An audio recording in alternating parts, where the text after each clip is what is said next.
अस्सलामुअलैकुम। आज मैं आप लोगों के साथ एक कहानी शेयर करने लगी हूँ, दो बकरियाँ। एक दफ़ा का जिक्र है कि एक जंगल में नदी बहती थी। ये नदी पुल के बगैर थी। उस पर सिर्फ लकड़ी का एक लठ रखी हुई थी जिस पर से बामुश्किल एक आदमी गुजर सकता था। एक दफ़ा हुआ यूं कि दो बकरियां आमने सामने से इस नदी पर आ गईं। उन्हें नदी अबूर करना थी।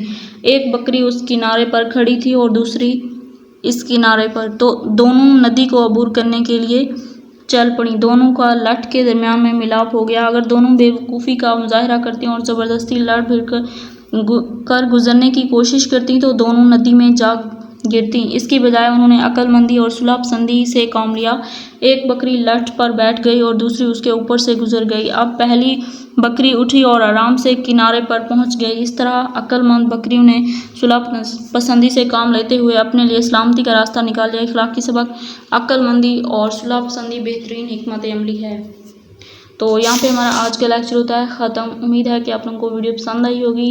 अगर वीडियो पसंद आई है तो लाइक करें, अपने दोस्तों के साथ शेयर करें और चैनल पर न्यू हैं तो चैनल को सब्सक्राइब कर लें। मिलते हैं नेक्स्ट वीडियो में, तब तक के लिए अल्लाह हाफिज़।